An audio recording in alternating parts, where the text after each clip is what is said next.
إلا ما علمتنا إنك أنت العليم الحكيم. اللهم افتح علينا حكمتك وانشر علينا من خزائن رحمتك يا أرحم الراحمين. ربنا زدنا علما وفهم يا كاشف المشكلات، اكشف الحجب عن وجهة المعاني حتى نطلع على خفية هذه المسائل، واحفظنا من الخطأ والضلال فأنت موافق كل أمر وأنت أعلم الغيوب برحمتك يا أرحم الراحمين. وهب لنا يا وهاب علما وحكمة ولرزق يا رزاق كلنا مسهلا والخير فافتح لنا بالهدى بالعلم كلنا يعني بفضله. اللهم علمنا ما جهلنا وذكرنا ما نسينا. اللهم اجعل أعمالنا خالصة لوجهك الكريم. وصلى الله على سيدنا محمد وعلى آله وصحبه وبارك وسلم. الحمد لله رب العالمين.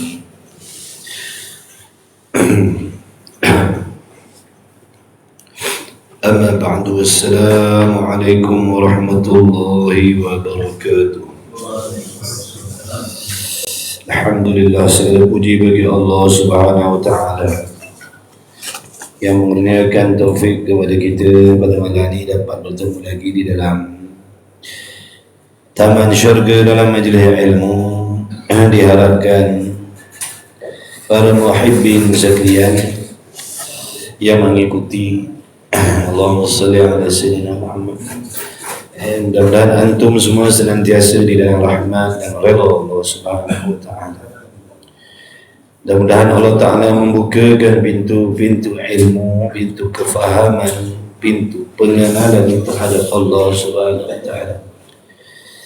Mudah-mudahan Allah Ta'ala membantu kita menjaga hati kita daripada niat-niat yang tidak sepatutnya, yang merosakkan amal ibadah kita. Amin. Allahumma salli ala sayyidina Muhammad. InsyaAllah kitab kita yang pertama kitab Faridatul Faraid. Kitab Faridatul Faraid muka surat berapa? 46 perenggan bawah. Tengah-tengah.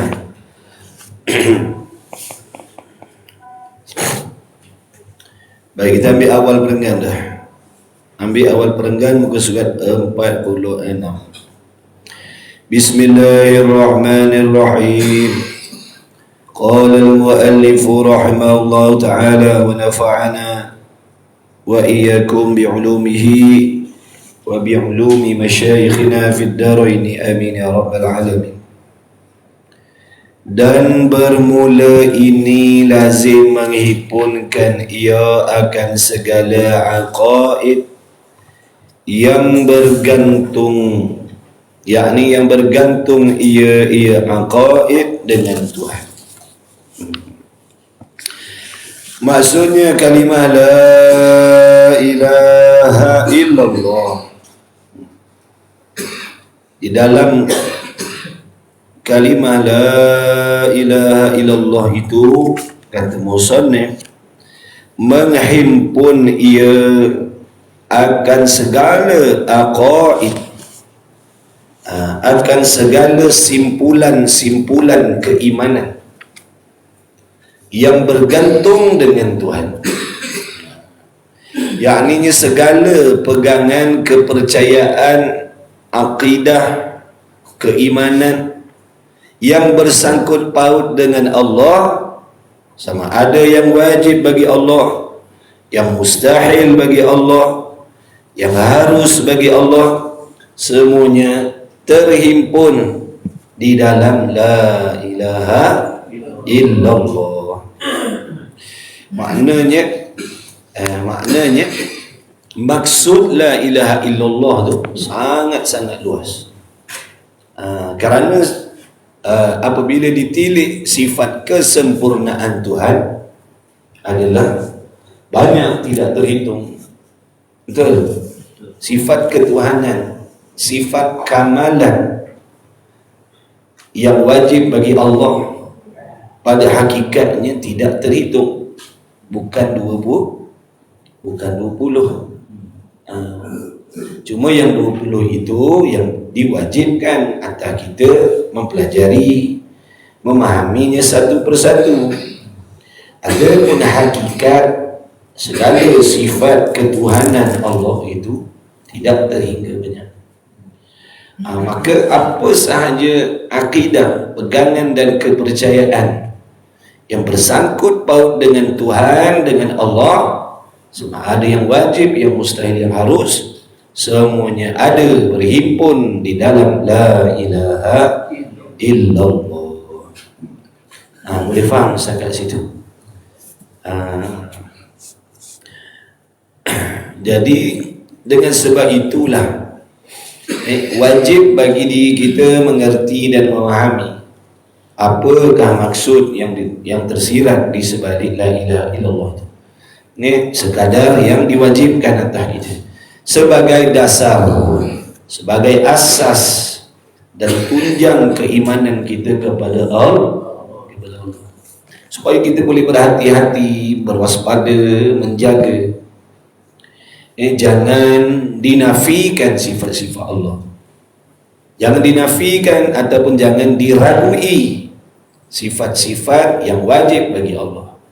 Jangan diisbatkan pula sifat yang mustahil bagi Allah. Dan jangan ditolak pula sifat yang harus bagi Allah.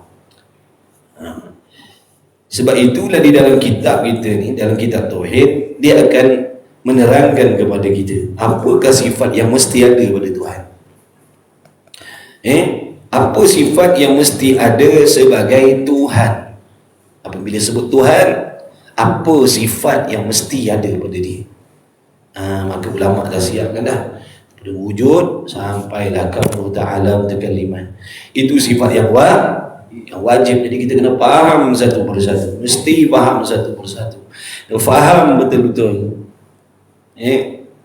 nama-nama bagi sifat tersebut, artinya, maksudnya, serta dalil, supaya kita boleh i'tiqadkan pada Allah, pegang sungguh-sungguh. Contohnya kita dah belajar, dah diterangkan oleh musannif maksud adanya Allah, dah diuraikan dah panjang lebar. Apa maksud ada, mana dalil adanya Allah, mana dalil mustahil tiadanya Tuhan, semua dah diuraikan. Maka yang wajib tadi diketahui supaya kita boleh pegang, supaya kita boleh i'tiqadkan Allah mesti ada. Kemudian ada Allah Ta'ala itu pula tak serupa dengan yang lain. Adanya Allah Ta'ala itu pula contohnya sedia kala, bukan baharu. Adanya Allah Ta'ala itu pula tidak berkehendak, tidak berhajat kepada menumpang sesuatu dan sebagainya.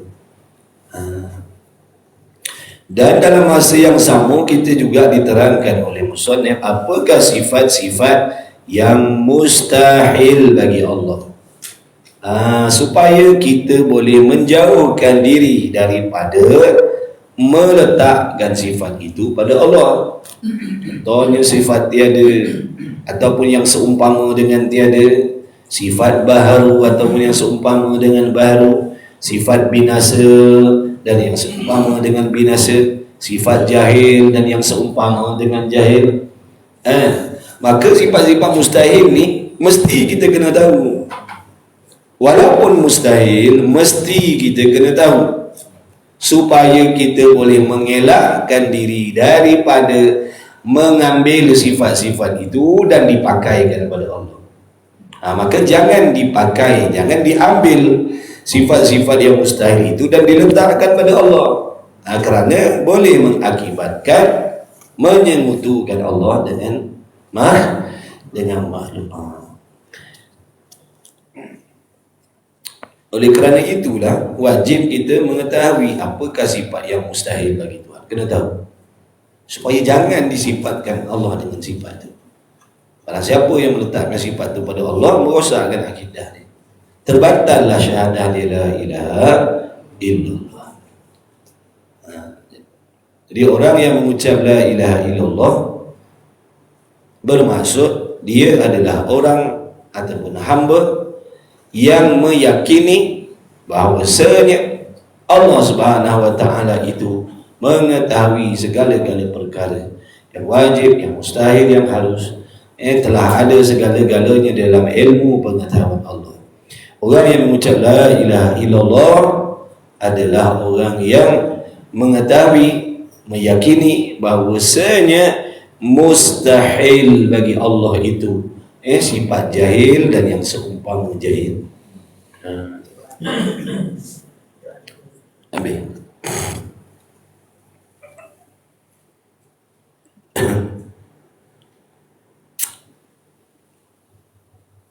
Kita dituntut belajar ni supaya kita mengerti maksud la ilaha illallah tu. Supaya kita mengucap bukan sekadar di lidah, tetapi kita memahami maksud ucapan kita. Apa maksud? Bila mengaku Allah sahaja Tuhan, apa maksudnya? Bukan kita semata-mata mengucap di lidah tapi kita tak mengerti apa maksudnya. Ini yang menyebabkan banyak yang melanggar sumpah dia sendiri. Banyak yang melanggar sumpah dia sendiri. Ramai yang melanggar ikrar dia sendiri. Ni la ilaha illallah ni ikrar, sumpah kita. Maknanya kita berjanji, bersumpah sungguh-sungguh Allah sahaja tu, Allah sahaja Tuhan. Apa maksud Allah Tuhan?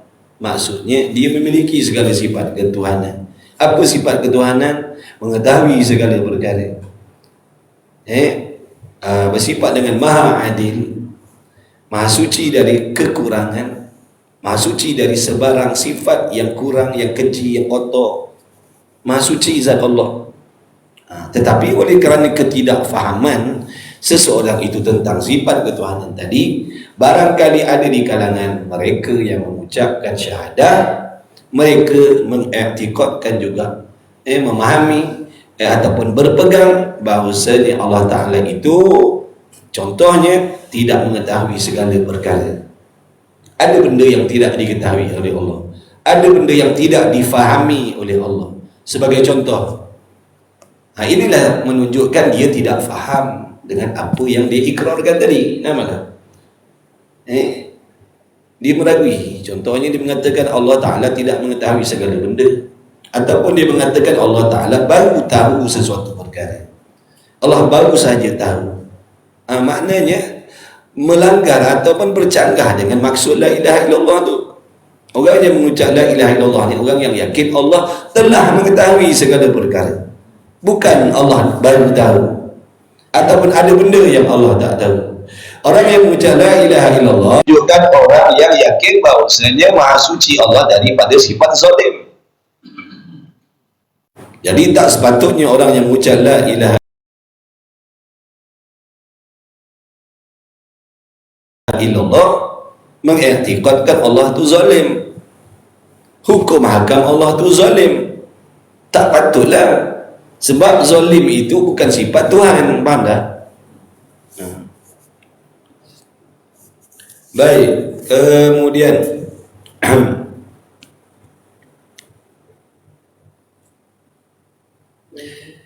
dan bermula ini lazim mengimpunkan ia akan segala aqaid yang bergantung dengan Tuhan.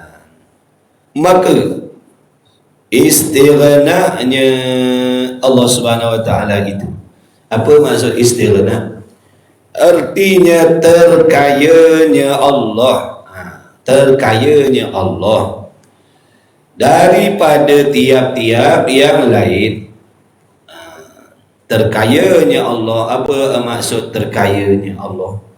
Terkaya Allah dengan makna Allah tidak berkehendak dan tidak berhajat. Itu maksud terkaya. Tidak berkehendak dan tidak berhajat, itu maksud terkaya Allah. Allah tidak ada kehendak dan tidak ada hajat kepada sesuatu yang lain. Berkehendak kepada yang lain itulah tanda kekurangan. Berkehendak kepada yang lain itulah tanda kekurangan, menunjukkan tidak sempurna. Contohnya macam kita ni memerlukan Tuhan.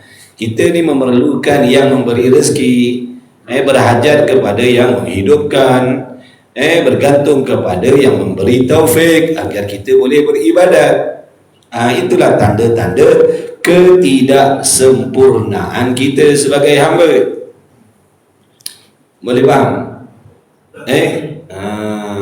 Itu sifat kita, berhajat kepada sesuatu ni sifat kita, makhluk. Adapun Tuhan, dia maha suci dari berhajat kepada yang lain. Kalau Tuhan berhajat kepada yang lain, kalau Tuhan berkehendak kepada yang lain, memerlukan sesuatu yang lain, menunjukkan dia belum sempurna. Dia belum sempurna. Belum sempurna itu bukan sifat Tuhan. Tidak layaklah nak dipanggil Tuhan. Seandainya Allah itu masih berhajat, masih bergantung, masih berkehendak, masih memerlukan kepada sesuatu yang lain. Nampak? Jadi Allah terkaya. Allah tidak berhajat kepada makhluk yang dia ciptakan. Allah tidak berhajat kepada makhluk yang dia ciptakan. Allah tidak mengambil sebarang manfaat daripada makhluk yang dia ciptakan. Allah tidak mengambil sebarang manfaat daripada hukum hakam yang dia perintahkan. Allah tidak mengambil sebarang manfaat daripada riwayat ataupun berita-berita yang Allah sebutkan di dalam Al-Quran tentang umat yang terdahulu, contohnya tentang dunia, tentang akhirat, tentang syurga, tentang pahala. Jadi Allah memfirmankan perkara-perkara itu di dalam Al-Quran bukan kerana Allah mengambil sebarang faedah daripada cerita-cerita tersebut. Faham? Maha suci Allah. Dia tak ambil manfaat daripada apa yang dia ciptakan, daripada apa yang dia tentukan, daripada apa yang Allahumma salli ala sayyidina Muhammad yang diperintahkan. Kenapa? Jawabnya kerana Allah telah bersifat dengan sempurna, maha sempurna sedia kala lagi, dan kekal kesempurnaan Allah itu selama-lamanya. Begitu. Itu maksud terkaya Allah. Jadi apa hikmah Allah suruh kita semayang, Allah suruh kita puasa, zakat, haji, umrah. Allah memerintahkan kepada kita agar menjadi hamba yang senantiasa bersangka baik dengan Allah, redha dengan qada dan qadar Allah, kerana untuk kita mendapat faedah daripada ibadat tersebut. Bila kita taat apa yang diperintah oleh Allah, maka faedahnya dikembalikan kepada diri kita sendiri. Bukan dengan makna bila kita menjadi hamba yang sabar, yang redha, Allah pun tumpang manfaat, Allah pun jadi bertambah kuasa dengan sebab kita menjadi orang soleh. Dah Allah tak ambil sebarang faedah. Faedah amal itu untuk diri kita sendiri, bukan untuk Allah. Maka beruntunglah orang yang bersungguh-sungguh mentaati Allah di atas dunia ni. Dia bersungguh-sungguh bermujahadah melawan kehendak hawa nafsu dia. Dia melawan kehendak nafsunya yang mengajak buat maksiat, dia lawan. Dia melawan kehendak nafsunya yang suruh meninggalkan taat, dia lawan. Dia sabar dengan ujian bala daripada Allah, kesusahan, kepayahan dan macam-macam lagi, sehingga dia senantiasa bersangka baik dengan Allah Subhanahu wa taala. Walaupun yang dia alami, walaupun yang dia lalui perih, pedih, susah dan sebagainya, tetapi hatinya tak pernah sekali pun bersangka jahat dengan Allah. Maka dialah yang mendapat keuntungan, balasan baik daripada amal soleh yang dia buat. Bukan keuntungan itu untuk Allah Ta'ala, bukan.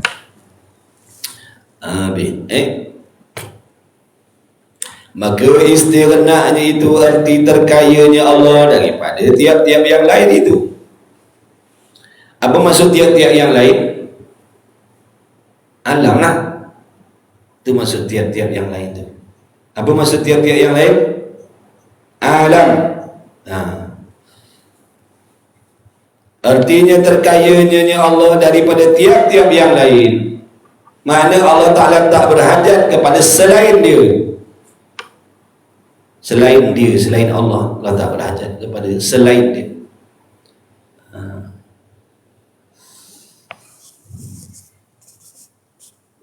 Nabi, Rasul, malaikat, syurga, neraka, masuklah tu semua. Malaikat, masuklah tu tiap-tiap yang lain. Allah tak berhajat pun.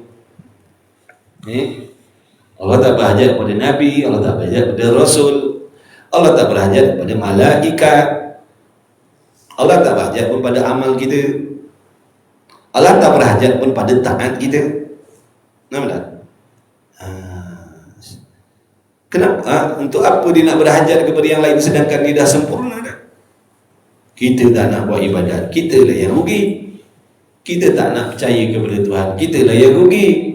Kita tak setuju dengan hukum hakam Allah, kita lah yang rugi. Bukan Allah yang rugi. Bukan sekadar rugi, kita yang akan duduk di dalam azab siksaan nanti di hari kiamat. Artinya terkaya daripada tiap-tiap yang lain itu melazimkan wujudnya Allah. Maksudnya begini, apabila Allah Ta'ala itu bersifat dengan istighna, apabila kita mengiktikadkan Allah Ta'ala itu wajib bersifat dengan istighna, terkaya, jadi menunjukkan bahawasanya Allah Ta'ala itu kewujudan dia mestilah wajib. Kewujudan Allah mestilah wajib, tak dapat tidak, mesti adanya Tuhan. Adanya Tuhan itu wajib. Seandainya adanya Allah itu harus, seperti kewujudan kita. Apa hukum kewujudan kita? Wajib ataupun mustahil ataupun harus? Harus. Kewujudan saya, kewujudan tuan-tuan semua ni harus. Apa maksud harus? Boleh ada dan boleh tiada. Terima ada dan terima tiada.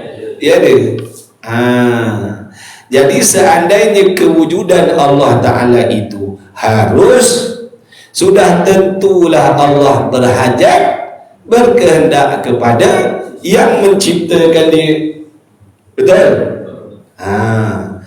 Maka dengan sebab itulah akal kita menghukumkan kewujudan Tuhan itu bukan harus, tetapi wajib, mesti. Kewujudan Allah tu wajib, mesti sungguh, mesti ada sungguh. Tiap-tiap perkara yang mesti ada ataupun yang wajib itu mestilah sedia kala. Kewujudan Allah itu sedia kala. Tidak ada permulaan bagi adanya Allah. Itulah menunjukkan tanda-tanda yang dia bersifat dengan maha kaya, terkaya. Dia tak berhajat kepada yang menciptakan dia. Dia tak berkehendak kepada yang menciptakan dia. Dia tak berhajat kepada yang menjadikan dia, kerana dia bukan dijadikan. Dia sedia dia. Berbeza dengan kewujudan kita, kewujudan alam ini. Sebab itu tidak layak nak dipanggil saya ni terkaya. Tidak layak nak dipanggil tuan-tuan perempuan ni terkaya. Sebab apa? Sebab kewujudan kita ini baharu ataupun harus. Bila kewujudan kita harus, sudah tentu kita berhajat kepada Tuhan yang menjadikan kita. Dulu kita pernah tiada, kemudian berhajat kepada Tuhan yang menjadikan kita. Dan bukan sekadar berhajat kepada Tuhan yang menjadikan kita, berhajat kepada Tuhan yang memberi rezeki kepada kita. Betul? Jadi tak layak kita ni nak dipanggil kaya. Tak layak kita, sebab kita berhajat kepada Allah. Sentiasa berhajat, bergantung kepada Allah. Cuma hati kita yang lupa, yang leka, yang lalai, yang mana hakikatnya kita sentiasa berhajat, bergantung kepada Allah. Jadi mana-mana orang yang mengiktikadkan Allah itu bersifat istighna, terkaya, menunjukkan dia adalah orang yang yakin bahawasanya adanya Allah Ta'ala itu wajib. Boleh faham tak? Orang yang percaya Allah Ta'ala itu kaya, terkaya, bermaksud dia yakin, dia terima, dia percaya sungguh-sungguh bahawasanya kewujudan Allah itu wajib, bukan harus dan bukan mustahil. Kemudian kerana akal tak boleh terima, akal tak boleh terima seandainya Allah Ta'ala itu dikatakan kaya, tidak berhajat, sedangkan dia bersifat baru ataupun dia bersifat harus ada, akal tak boleh terima. Akal kita tak boleh terima nak kata Allah tu kaya seandainya dia itu bersifat dengan harus ada. Akal tak boleh terima. Allah tu maha kaya, tapi Allah itu harus ada. Tak kena tu. Kaya mestilah wajib ada, bukan harus ada. Yang harus ada ni tidak bersifat kaya. Setiap yang harus ada mesti berhajat, bergantung kepada yang lain untuk menciptakan dia, daripada tiada kepada ada. Bila dah ada hajat dan kehendak kepada yang lain, ternafilah istighna, tak bolehlah panggil kaya. Bila dah ada kehendak kepada yang lain, itu bukan kaya. Kaya ni maknanya apa tadi? Tidak berkehendak kepada yang lain. Itu maksud kaya. Itu maksud kaya. Allah maha kaya. Allah tidak berkehendak kepada yang lain. Melazimkan mana? Memastikan wujudnya Allah. Mesti wujud Allah tu wajib, mesti, bukan harus. Ingat tu, adanya Allah itu wajib, bukan harus. Adanya kita harus, bukan wajib. Adanya saya, adanya tuan-tuan perempuan ni harus, bukan wajib. Kalau wajib tentulah kita ni sedia kala. Kita ni baru, dulunya kita tiada, sekarang ada. Tak lama lagi mati pula dah. 2-3 hari lagi mati lah kita ni. 2-3 hari lagi mati lah kita pula. Nampak tak ada yang kekal atas dunia ni. Segala-galanya binasa. Kaya, pangkat binasa, jawatan binasa, nama baik binasa, popular binasa, taat binasa, maksiat binasa, kafir binasa, iman binasa, semua binasa. Atas dunia ni tidak ada yang kekal, semua binasa. Kuliah kita ni binasa. Majlis ilmu binasa. Waktu nak ngaji ni, waktu hidup ni. Jangan kata nanti aku lepas mati aku nak ngaji ya sungguh-sungguh. Lepas mati nanti aku nak mengaji, nak istiqamah pergi kuliah lepas mati. Mana ada kuliah lepas mati? Tak ada dah kuliah lepas mati. Faham? Nak ibadat sebelum mati. Lepas mati terima balasan. Jangan ada yang berangan-angan nak beribadat bersungguh-sungguh selepas mati. Nanti dalam syurga, aku nak semayang banyak-banyak. Tak ada dah semayang. Dalam syurga nanti aku nak ngaji banyak-banyak. Tak ada dah. Ngaji banyak-banyak, nak sedekah banyak-banyak, nak jadi pemaaf banyak-banyak, nak memiliki hati yang bersih. Sini dah tempatnya. Ni je peluangnya. Ada 2-3 hari lagi peluang. Ni mati dia. Tutup dah peluang nak jadi soleh, tutup dah peluang nak jadi soleha, tutup dah peluang nak hadir majlis ilmu, tutup dah peluang mata nak tengok kitab, nak tengok Quran, tutup dah telinga kita ni nak dengar kuliah, nak dengar ceramah, tutup dah peluang nak tengok TikTok yang baik-baik. Tutup peluang dah. Lepas tu nak tengok yang baik-baik sekarang sebelum mati. Nak ikut kuliah online. Itu dia, lepas mati tak boleh dah nak ikut kuliah online. Walaupun kita mati, anak-anak kita bekalkan iPhone yang terbaru 23 biji dalam kubur kita. Tak boleh guna dah. Sekarang ni dah ngaji sungguh-sungguh, baiki hati kita, jangan ada penyakit hati. Buang dah, buang hasad. Apa hasad? Kita kena faham lah. Kalau tak faham nak buang macam mana? Hasad ni tak suka tengok orang dapat nikmat. Tahu tak? Tak suka tengok orang dapat nikmat, sama ada nikmat dunia ataupun nikmat agama. Kita tak suka tengok. Sakit je hati kita tengok. Tengok orang kahwin, sakit hati. Tengok orang kahwin lagi, sakit hati. Tengok orang kahwin sakit hati, tengok orang kahwin lagi sakit hati. Tu dengki, itu namanya hasad lah tu, faham? Tengok orang kaya sakit hati kita.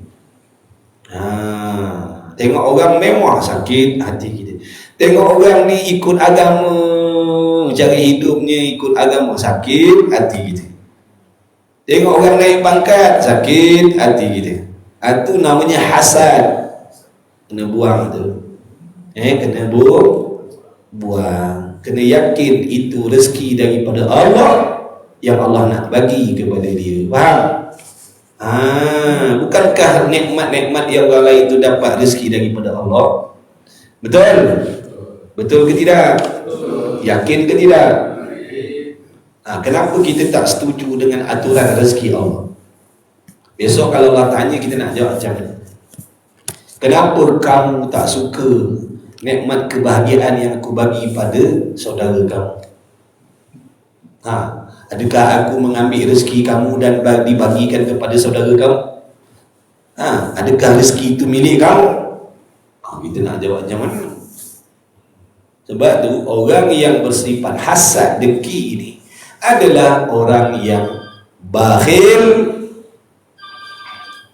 Orang yang bersifat hasad, dengki adalah orang yang bakhil dengan nikmat Allah. Dia bakhil, dia kedekut dengan nikmat Tuhan. Padahal itu nikmat Allah, bukan nikmat dia, bukan rezeki dia. Mudahnya begini, buat contoh. Tuan-tuan ni, perempuan ni, mak ayah semua ni, abang-abang ni bersedekah banyak-banyak, guna duit tuan-tuan sendiri. Saya jadi sakit hati. Padahal tuan-tuan ni bersedekah menggunakan harta benda tuan-tuan sendiri. Saya sakit hati, seolah-olah macam yang tuan-tuan bagi tadi tu saya punya duit. Elok tak perangai macam tu? Elok tidak? Dah yang kita pakai buat apa? Nampak tak? Itulah dia dengki. Orang hasad ni, dia merasakan nikmat tu dia punya. Ya Allah, jangan bagi ya Allah, tu aku punya. Ibaratnya macam tu. Orang tak sedari. Orang dengki ni orang tak sedari. Buang. Jangan ni habis nanti semayang kita, puasa kita, haji kita, umrah kita, semua jadi binasa dengan sebab ada penyakit hasad, dengki dalam hati kita. Buang. Jangan bawa mati lahir. Doakan orang lain dapat nikmat, doakan agar mereka bersyukur, kan itu lagi baik daripada kita doa supaya rezeki itu ditarik oleh Allah, dihilangkan oleh Allah. Janganlah begitu. Ingat, esok lusa kita nak mati dah. Bila lagi kita nak bersihkan hati kita? Bila lagi kita nak buang benda-benda macam tu? Yang merugikan kita nanti, merugikan akhirat kita. Baik, Allahumma salli ala sayyidina Muhammad. Dan qidamnya, bila seseorang itu ataupun apabila Allah Ta'ala itu bersifat dengan istighna, kaya, melazimkan Allah Ta'ala itu bersifat sedia kala. Mesti. Bila sebut Allah tu bersifat dengan kaya, dia mesti sedia kala. Dia tak boleh tak boleh baru. Kalau Allah bersifat baharu, tidak layak nak dipanggil istighna. Macam kita ni. Kita kan baru. Apa maksud baru? Sesuatu yang ada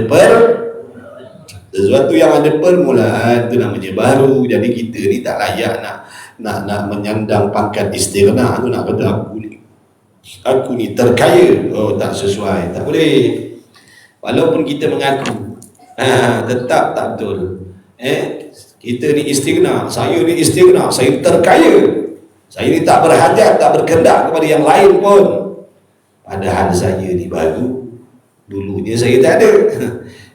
Kemudian sekarang ni Allah jadikan saya, dan tak lama lagi saya akan binasa. Tiap-tiap yang baru pasti binasa ataupun menerima kebinasaan. Tiap-tiap yang baru menerima kebinasaan, kecuali Allah tidak kehendak nak membinasakan dia.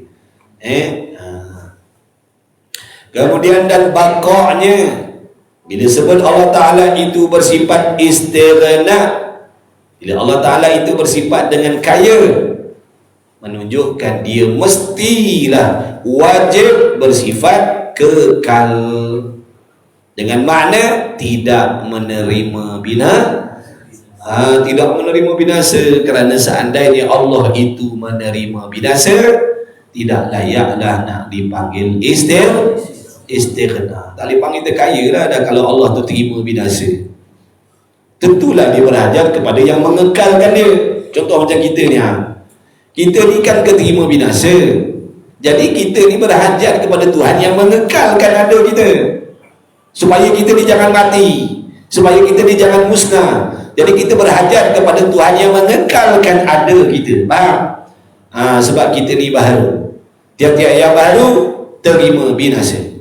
Jadi bila diri kita ni terima binasa, sudah tentulah kita berhajat kepada Tuhan yang mengekalkan. Jangan matikan aku ya Allah, panjangkanlah umur. Nampak itu? Kan kita selalu doa, ya Allah panjangkan umur.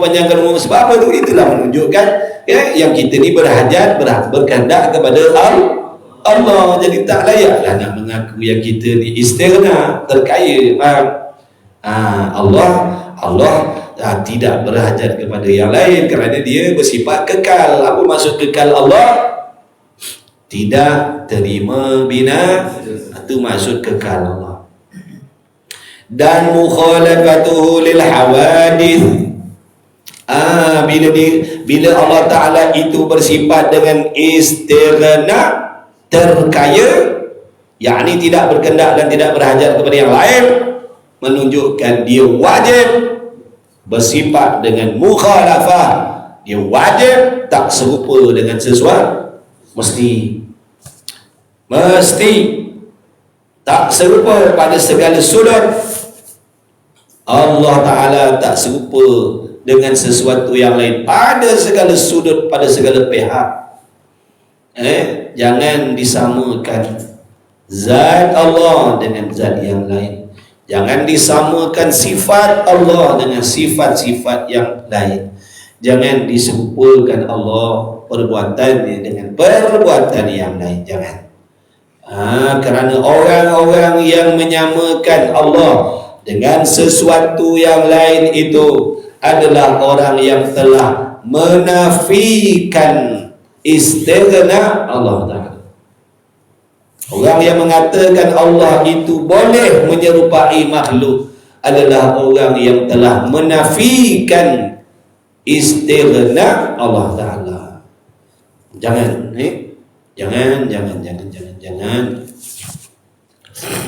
Wajib i'tikad Allah tak serupa dengan makhluk. Maha suci Allah, zatnya, sifatnya, perbuatannya daripada menyamai dengan makhluk. Macam mana keadaan zat kita tidak sama dengan keadaan zat Allah.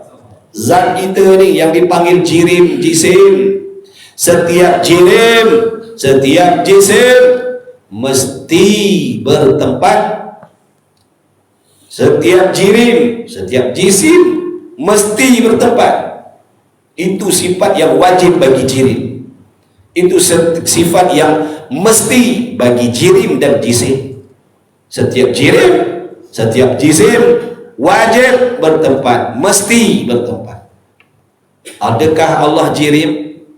Adakah zat Allah jirim? Bukan. Adakah zat Allah jisim?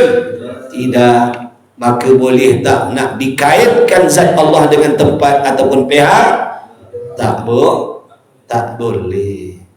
Jadi jangan dikaitkan zat Allah itu dengan tempat ataupun pihak. Kerana tempat dan pihak itu adalah kelakuan yang wajib bagi jirim dan jisim. Allah bukan jirim, Allah bukan jisim. Maka tidak ada kena-mengena zat Allah itu dengan tempat ataupun ruang ataupun pihak.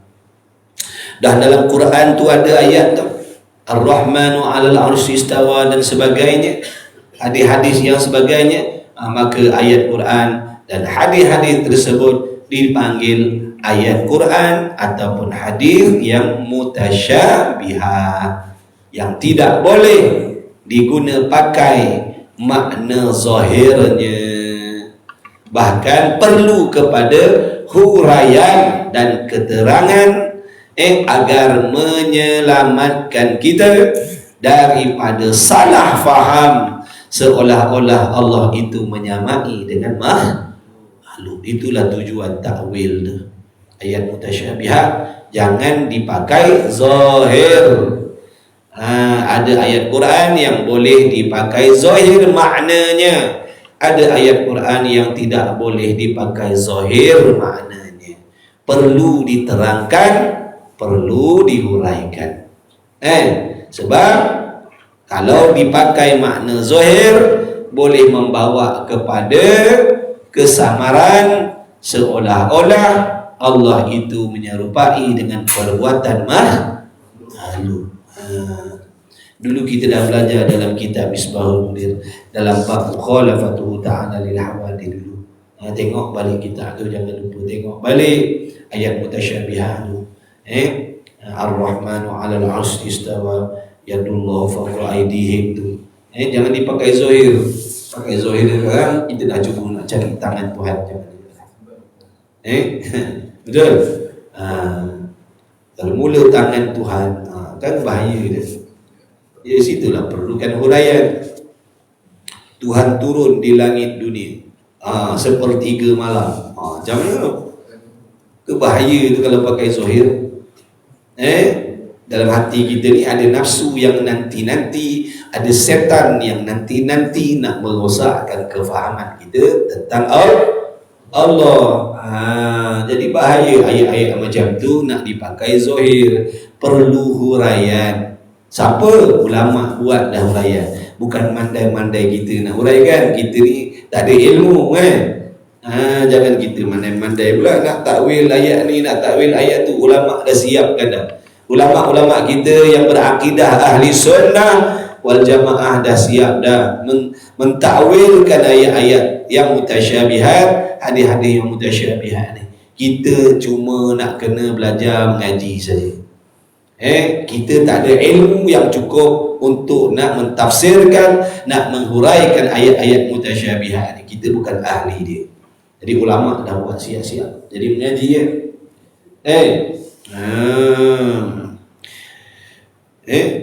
Ingat tu, di antara fahaman kita apabila bertemu dengan ayat-ayat yang mutasyabihat, maka wajib ditakwilkan makna, wajib diuraikan kepada maksud yang menjaga kesucian zat Allah daripada diserupakan dengan makhluk. Itu tujuan takwil, bukan nak mengubah Quran. Apa tujuan takwil? Nak menyelamatkan, nak melepaskan diri daripada kesamaran, ataupun nak melepaskan diri daripada menyengutukan Allah dengan sesuatu.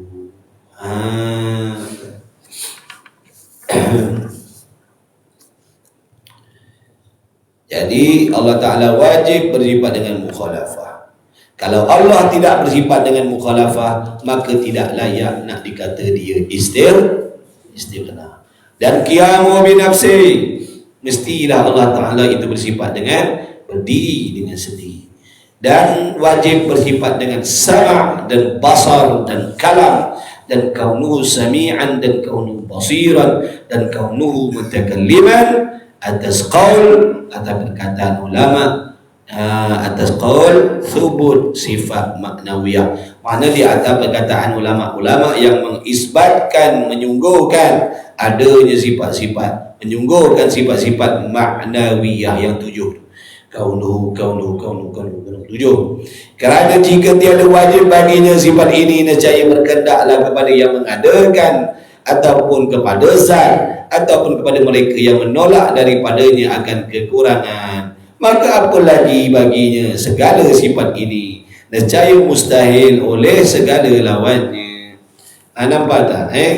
Jadi seandainya luput, hilang salah satu daripada sifat-sifat yang dah tersebut tadi itu, contohnya luput, hilang sifat wujud pada Allah, hilang sifat baqa' pada Allah, hilang sifat mukhalafah pada Allah, tidak ada sifat sama' basar pada Allah, dengan sendiri ternafilah istighna Allah. Berhenti situlah. Wallahu a'lam. Satu kita lagi, InsyaAllah. Simpan suara sikit.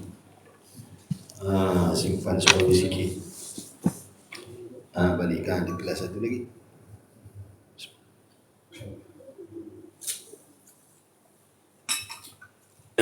Soal apa?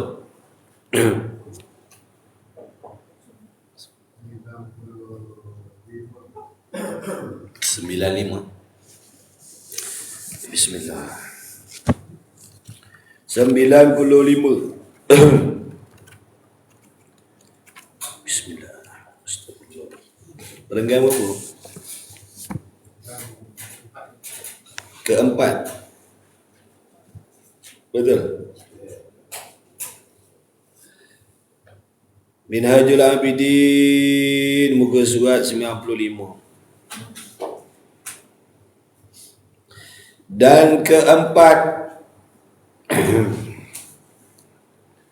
dibaharu akan dia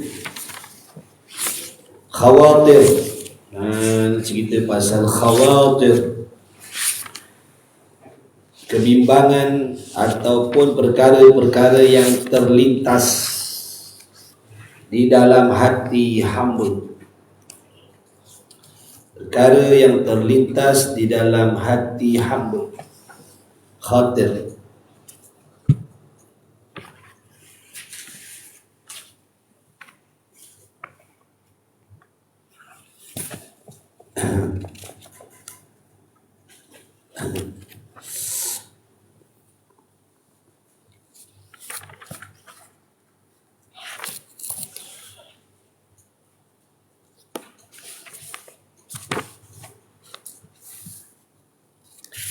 Dibaharuakan dia,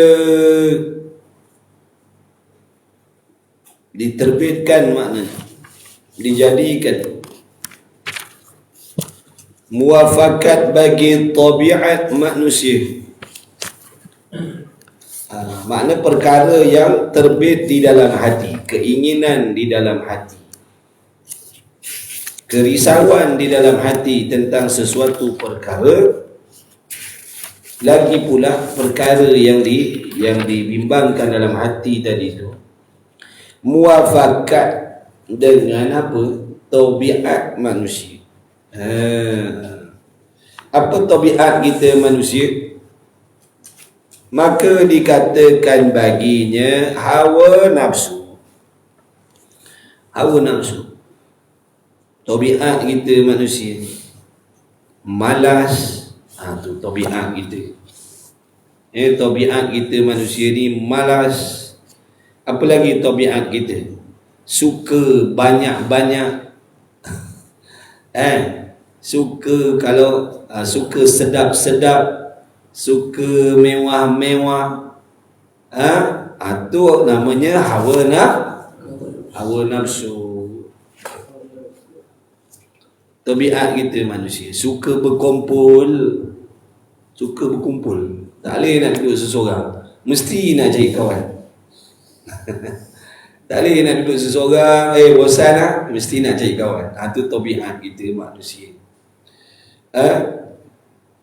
Kalau makan, bukan sekadar makan, mesti nak sedap. Contoh. Kalau pakaian bukan sekadar nak tutup aurat, mesti nak nampak mewah, nak nampak hebat, nak nampak cantik. Itu tabiat kita manusia lah tu, dipanggil hawa nafsu.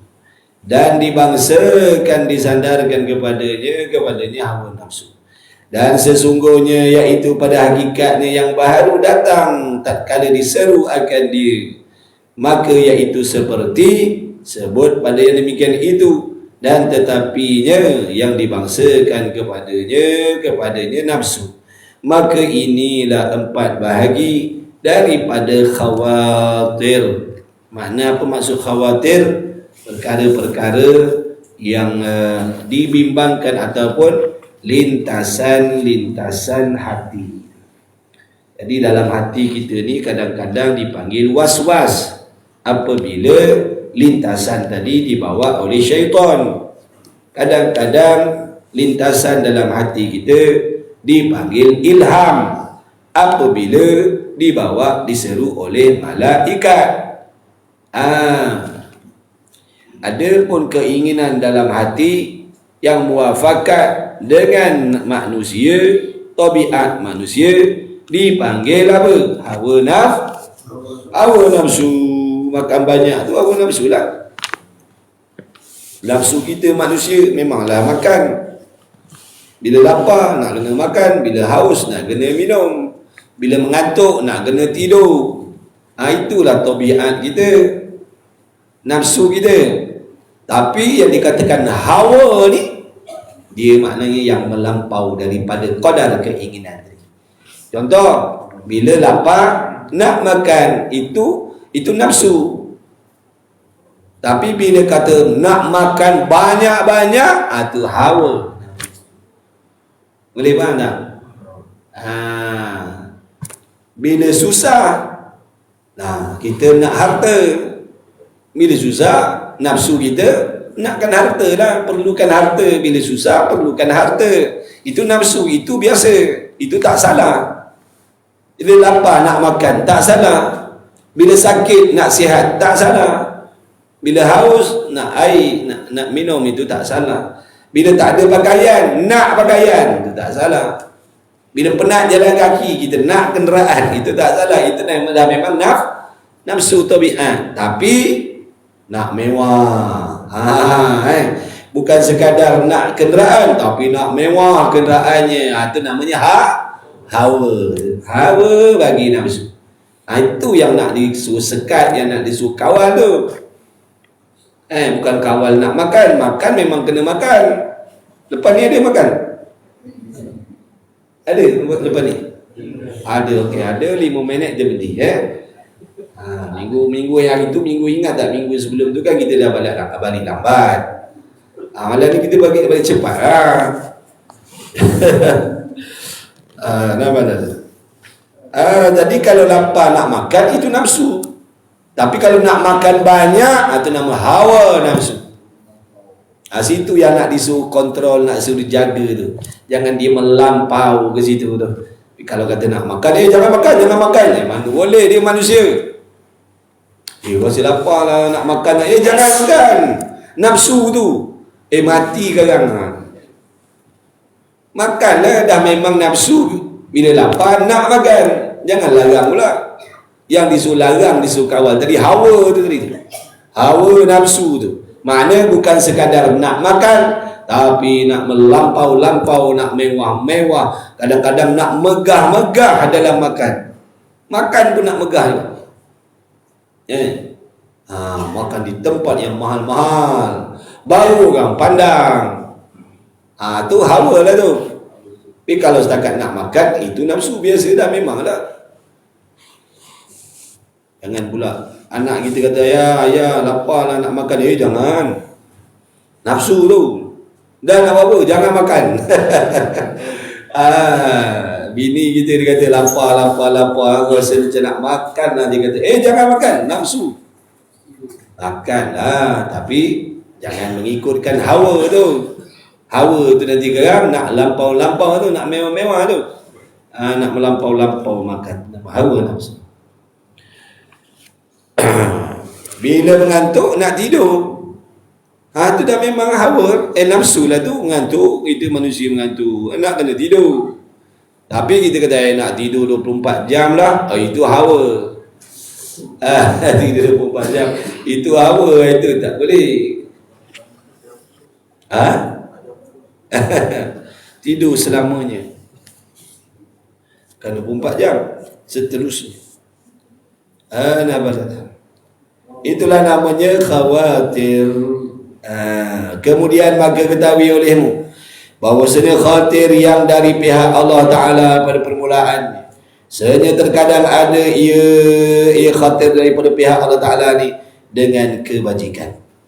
Kadang-kadang Allah sendiri, makna bukan disandarkan kepada nafsu, bukan disandarkan kepada malaikat, tetapi bukan disandarkan daripada syaitan, tetapi terus daripada Allah, terus direct daripada Allah, bukan disandarkan kepada nafsu ataupun setan ataupun malaikat, direct daripada Allah. Allah sendiri yang menimbulkan khawatir di dalam hati hambanya. Contoh dengan terlintas dalam hatinya nak membuat kebajikan. Tiba-tiba je nak buat kebajikan, tiba-tiba je macam nak taubat contohnya, tiba-tiba je macam nak hijrah.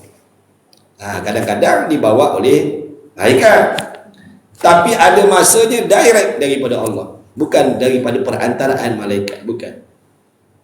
Kerana apa tu Allah Ta'ala menghadirkan di dalam hatinya khawatir, kebimbangan, lintasan dalam hati tadi. Tiba-tiba nak bertaubat, tiba-tiba nak tutup aurat, tiba-tiba nak mengaji, tiba-tiba nak ikut kuliah, tiba-tiba je. Maknanya benda baik terbit dalam hatinya tadi, kadang-kadang daripada malaikat, dan kadang-kadang direct daripada Allah. Kenapa tu Allah jadikan begitu? Kerana memuliakan dia. Sebab Allah nak mengangkat darjat seseorang hamba tadi. Sebab Allah nak memuliakan dia. Sebab Allah nak memuliakan dia. Kan pernah kita dengar berita-berita, cerita-cerita daripada masyayikh, daripada guru-guru, daripada alim ulama. Ada orang-orang yang ahli maksiat direzekikan oleh Allah bermimpi bertemu dengan Nabi sallallahu alaihi wasallam, sedangkan dia ahli maksiat. Kenapa Allah bagi dia? Allah nak memuliakan dia. Allah nak memuliakan dia. Asbab daripada dia bermimpi bertemu Nabi SAW, dia berubah kepada yang lebih baik. Itu rezeki daripada Allah, itu hak Allah, terpulang terserah kepada Allah nak bagi kepada siapa-siapa yang dia nak pilih menjadi kekasih Allah. Sebab tu siapa-siapa sahaja Allah Ta'ala Maha Kuasa menjadikan dia kekasih Allah, walaupun dia orang yang banyak melakukan maksiat. Allah Maha Kuasa nak memilih dia semata-mata dengan kehendak Allah. Allah nak jadikan dia kekasih Allah. Jangan main-main. Sebab itulah kita ni kena banyak bersangka baik sesama kita. Kadang-kadang kita tak tahu seseorang itu walaupun pada zahirnya banyak melakukan dosa maksiat, tetapi rupa-rupanya Allah nak jadikan dia kekasih Allah. Boleh tak kita nak bangkang? Siapa kita nak bangkang? Ya Allah, kenapa kau pilih dia? Dia kan ahli maksiat. Kenapa kau nak jadikan dia kekasih kau? Aku ni semayang pagi, petang, siang, malam. Kenapa tak pilih jadikan aku kekasih Allah, kekasih kau? Siapa kau nak arah-arahkan Tuhan? Siapa kau nak arah-arahkan Tuhan? Jangan buat begini, mesti buat begitu. Siapa kau? Kau sedar tak kau siapa? Jadi jangan nak arah-arahkan Tuhan. Betul? Tuhan ni sifat dia apa? Bebas, mentadbir, ikut suka dia, ikut kehendak dia maksudnya. Sejahat-jahat manusia dia nak jadikan kekasih Allah. Sekapi-kapi manusia dia nak jadikan kekasih dia. Ikut dia. Allah. Dah nak berhenti lah, nak makan. Berhenti makan. Dia lapar, nak makan. Jadi janganlah marah. Memang tabiat kita. Lapar nak makan. Nak makan banyak, itu hawa nafsu. Kalau nak makan, itu tabiat kita. Jadi ada kalanya Allah Ta'ala sendiri yang menerbitkan kebimbangan itu dalam hati hamba. Sejahat-jahat dia pembunuh, pezina, peminum arak, penjudi, bukan main lagi. Apa benda yang dia tak buat? Mandi arak tiap-tiap hari. Bukan mandi air pipe, mandi arak, basuh muka dengan arak. Contohnya lah, punyalah jahat dia. Allah timbulkan dalam hatinya nak buat baik, nak semayang. Sebab apa tu timbul benda baik dalam hatinya? Kerana Allah nak memuliakan dia, meskipun dia ahli maksiat. Beruntunglah orang-orang yang dapat benda tu. Orang-orang yang dapat benda tu makna dia ada tanda-tanda yang Allah nak jadikan dia orang yang mulia. Jadi tolong hargai, tolong pegang. Jangan biarkan benda tu hilang. Jangan. Kena cepat-cepat hargai, bertindak. Apa yang perlu aku buat ni? Mesti aku kena buat sesuatu ni. Tak boleh duduk ni. Nampak tak? Jangan dibiarkan. Kita jahat, kita maksiat, tiba-tiba Allah terbitkan dalam hati kita benda baik-baik. Kemudian kita biarkan benda tu berlalu. Jangan. Tak boleh jadi, takkan datang kali kedua dan kali ketiga. Kena cepat-cepat bertindak. Apa yang aku perlu buat ni? Apa lagi? Jawabnya, kenalah menuntut ilmu, jumpa alim ulama, jumpa tutuhu, dekatkan diri dengan alim ulama, mengaji, belajar. Allah dah bagi hint nak jadikan dia orang mulia sisi Allah. Jadi jangan biarkan dia berlalu begitu. Kerana muliakan dia dan kerana melazim akan bagi hujjah. Dan terkadang ada ia dengan kejahatan. Kadang-kadang Allah sendiri menimbulkan dalam hati kita ni keinginan nak buat maksiat. Bukan disandarkan kepada syaitan, bukan daripada nafsu. Direct daripada Allah menimbulkan keinginan dalam hati kita nak buat benda maksiat. Kenapa? Kenapa? Yang kita dah belajar sebelum ni ada, maknanya bisikan yang jahat itu tidak datang melainkan daripada nafsu ataupun syaitan. Kalau daripada syaitan dia namanya was-was. Malaikat dia tak membisikkan benda-benda jahat dalam hati. Tetapi tetapi ada kala direct daripada Allah menimbulkan dalam hati hamba untuk melakukan maksiat. Macam pelik je dengar. Kenapa pula Allah terbitkan dalam hati hamba je tadi nak buat maksiat? Dia orang sembahyang, orang soleh, terbit dalam hatinya nak berzina contohnya. Terbit dalam hatinya nak tengok benda haram. Terbit dalam hatinya tiba-tiba nak buat benda haram. Direct daripada Allah. Kenapa? Percubaan.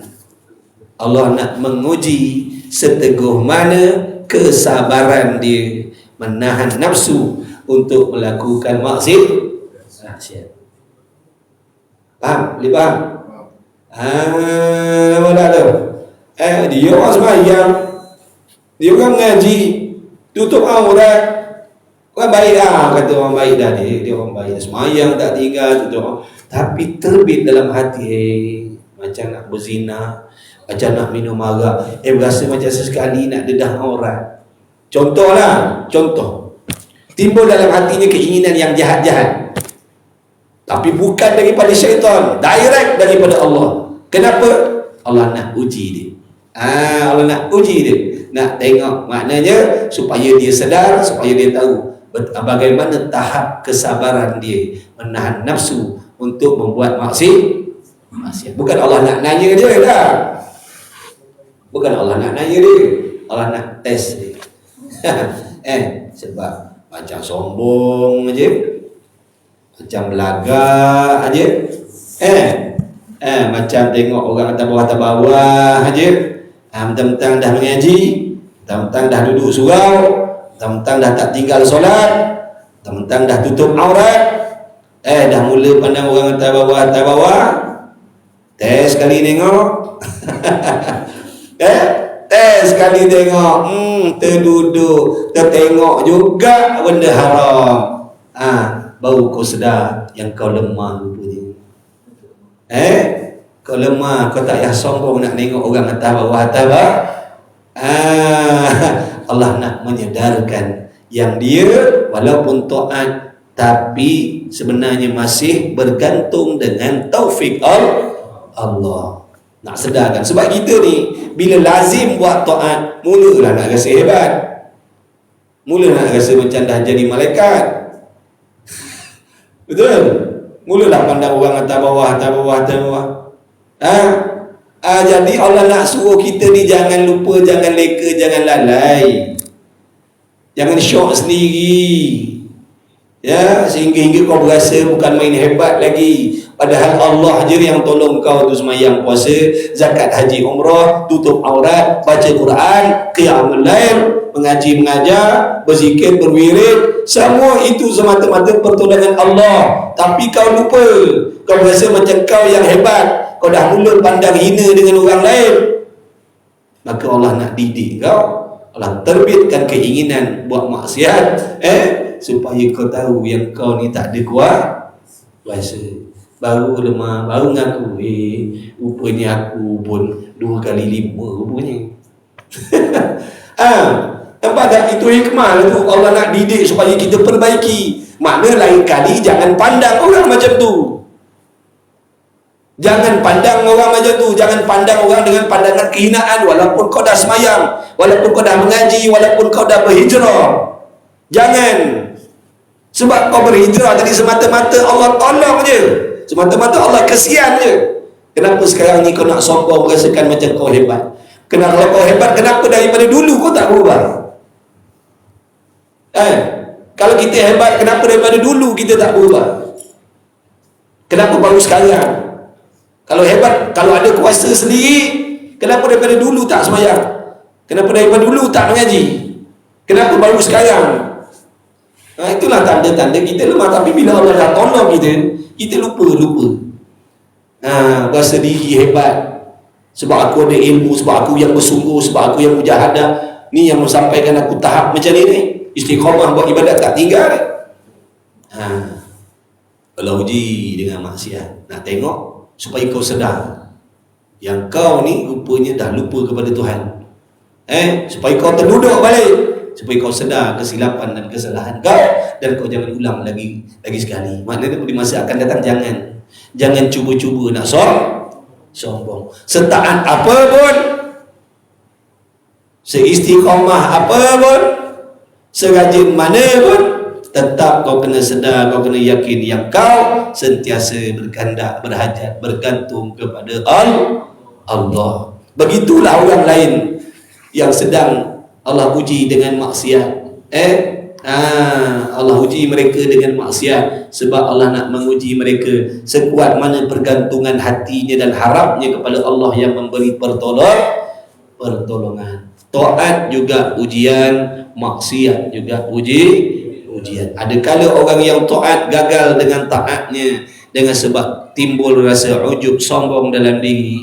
Adakala orang yang ahli maksiat gagal dengan maksiatnya sebab berputus asa daripada rahmat Allah. Sepatutnya mana yang taat kena ingat semata-mata belas kasih sayang Allah, pertolongan Allah kepada diri kita. Allah boleh tarik nikmat taufik ni bila-bila masa sahaja. Jangan kata nikmat taufik, nikmat iman yang ada dalam hati kita ni pun Allah boleh ambil, mengubah kita jadi kafir. Na'udzubillah min zalik. Allah Maha Kuasa buat macam tu.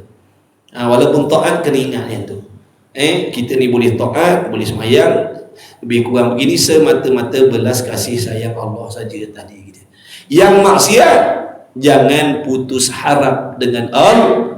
Allah nak menguji kamu sejauh mana pegangan hati kamu kepada Allah, sejauh mana keyakinan kamu, kepercayaan kamu terhadap Allah yang maha memberi pertolongan pada siapa-siapa dan mana-mana hamba yang dia kehendak. Allah maha kuasa nak mengubah kita jadi baik sekelip mata.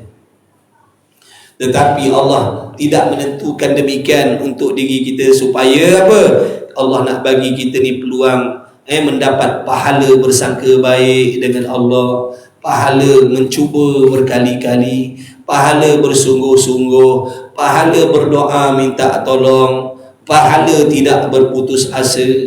Nampak itu semua pahala tu. Padahal Allah boleh je nak tukar yang kita ni daripada ahli maksiat, Allah nak tukar jadi waliullah, jadi solehah, jadi soleh. Sekelip mata Allah maha kuasa nak buat. Orang yang kafir berubah jadi beriman. Ini kan pula yang dah memang ada iman. Apa ni susah pada Allah tu? Nampak tak? Tapi Allah tak kehendak supaya nak memberi kita banyak peluang ibadat. Yang penting jangan putus asa daripada rahmat Allah. Yakin dia maha memberi pertolongan, yakin dia maha pengampun. Supaya hamba tu tadi sentiasa merasakan berhajat kepada Allah. Dalam keadaan dia maksiat tadi, hatinya bergantung, ya Allah tolonglah, aku dah cuba tapi aku tak kuasa tolong. Makna hatinya begitu, selalu begitu.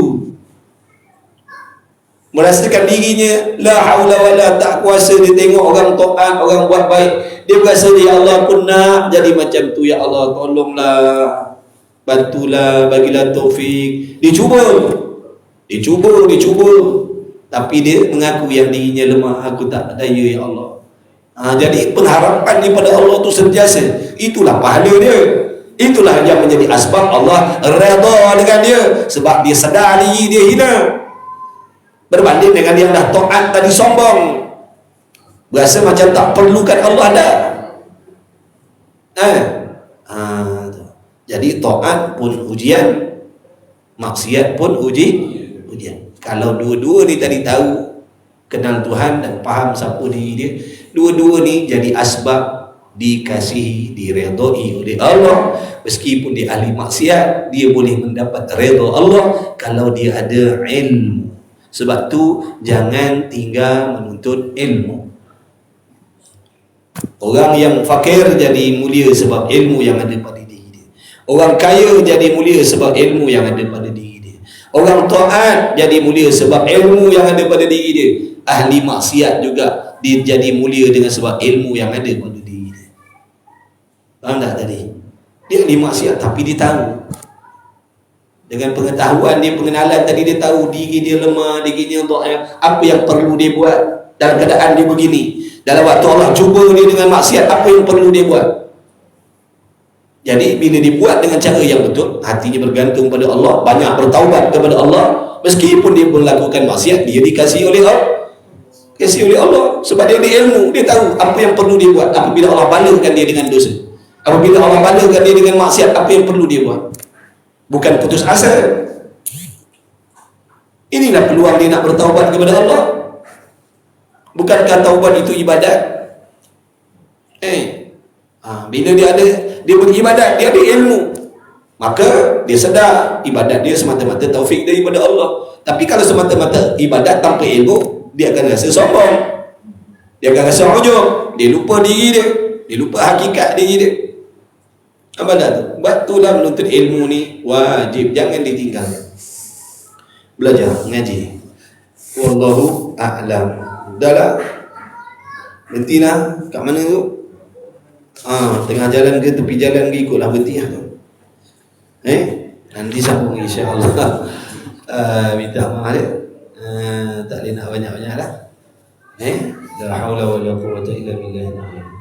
Mudah-mudahan Allah memberikan kita ilmu yang bermanfaat, ilmu yang berkat, dan diberi taufik oleh Allah untuk beramal dengan segala ilmu yang dipinjamkan oleh Allah. Mudah-mudahan Allah memberikan kesihatan yang baik, yang penuh berkah kepada antum semua, kepada kita semua. Mudah-mudahan diberi kesihatan, keafiatan yang berkah, diberi rezeki yang halal yang luar lagi berkah, diberi taufik untuk beramal dengan ilmu, diberi taufik oleh Allah untuk memperbaiki hati kita, membersihkan hati kita daripada segala sifat yang dibenci oleh Allah Subhanahu wa taala. Mudah-mudahan Allah jadikan kita semuanya hamba-hambanya yang soleh, yang bertakwa. Mudah-mudahan Allah selamatkan anak isteri kita, keturunan kita hingga kiamat daripada terpesona, terpedaya, terikut fahaman-fahaman yang merosakkan agama, yang merosakkan akidah. Amin ya rabbal alamin. Bismillahirrahmanirrahim. Mudah-mudahan Allah istiqamahkan bagi kita, jadikan kita orang istiqamah menuntut ilmu. Mudah-mudahan kita selalu seringkali dijemput, dipanggil oleh Allah menjadi tetamu-tetamu Allah dalam majlis-majlis ilmu yang benar. Amin ya rabbal alamin. Bismillahirrahmanirrahim. Alhamdulillahirabbil alamin. Wassalatu wassalamu ala Rasulillah wa ala alihi. Allahumma rabbana fa'alna bima 'allamtana wa alimna alladhi yanfa'una wa faqih ahlana wa qarabatina fi dinina wa ahli qutri thawada wa sallallahu ala sayyidina Muhammad walhamdulillahirabbil alamin. Taqabbalallahu minkum minna wa minkum taqabbal ya karim.